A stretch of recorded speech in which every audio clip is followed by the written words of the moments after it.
彫像、偶像、像に祈ってはなりません。彼らは救う真の神ではありません。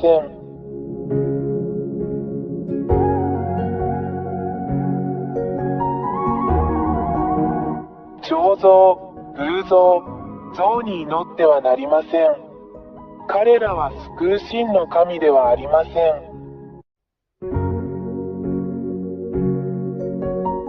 彫像、偶像、像に祈ってはなりません。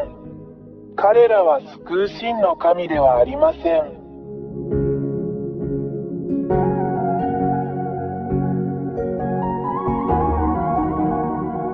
偶像として置くことはできまたはそれらを想像したことになります。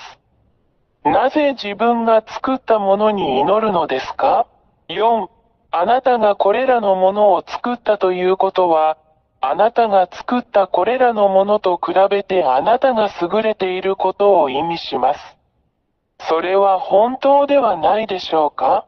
5. これはあなたが騙されたことを意味します。私が今教えたことをよく考えてください。あなたに真実を告げたのは私エリアです。私たちはあなたを騙しました。は神ではありません。8. なぜエルヤはあなたが魔法にかかったと言ったのでしょうか？なぜエルヤはあなたが魔法にかかったと言ったのでしょうか？なぜなら、真の神は話し、見て、叱り、導き、アドバイスを与え、歩き、見、聞き、動くからです。9. 真の神は創造主であるため、これが本当の神です。創造主であるため、これが本当の神です。デザイナーは何でもできます。10. 真の創造主である神は自分に助けを求めるすべての人を守ります。14.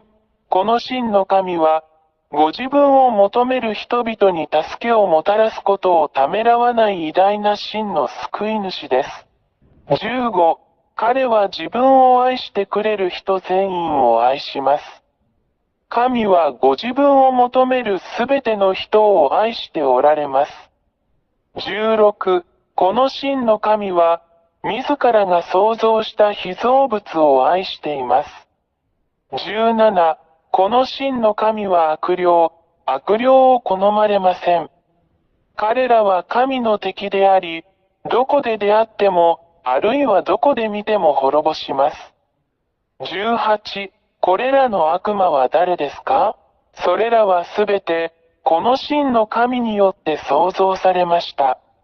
彼らが美しい天使になる前に、しかし、彼らはこの真の創造主である神に反逆し、大いなる神は彼らをこの大いなる神が住まわれる天の中の天から人間を騙して先生術って神のふりをします。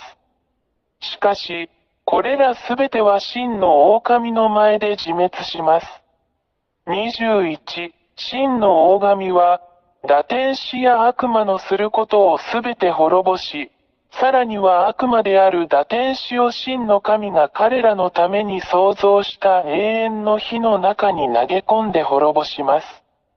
22、これらの堕天使は悪魔であり、人間に偶像、彫像が、偉大な真の神も人間を地獄に投げ込み、すべてを滅ぼそうとしているからです。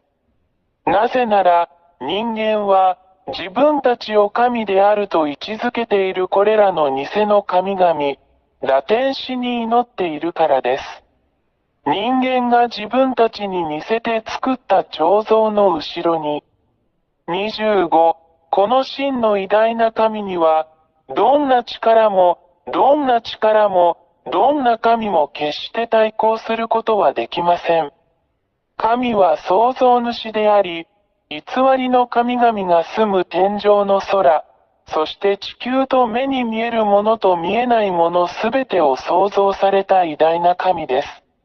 誰もそれに対抗することはできません。彼は偉大で真の神です。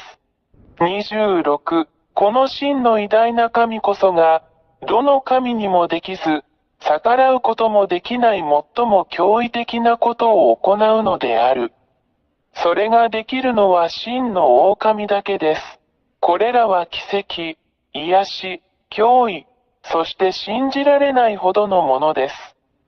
27、この偉大な神が行うことはすべて永続的ですが、常に人間を欺く詐欺師である悪魔が行うことのように、一時的なものではありません。28、エルヤの言葉を聞く人間はヤハヤハバ、イスラエル人の神エリアの神です。30、あなたの魂を救ってください。心を救ってください。あなたを救い、あなたの声に耳を傾け、本当にあなたを守ってくださる偉大なる神と共にいてください。決断してください。彼はあなたを助けるためにここにいます。今すぐ彼に電話してください。そうすれば彼は助けに来てくれるでしょう。ヤハヤハバの大使であり、その使者であり、預言者である私エリアは、この偉大な神の慈しみ、あなたに対する神の大きな愛であるこれらすべてのことを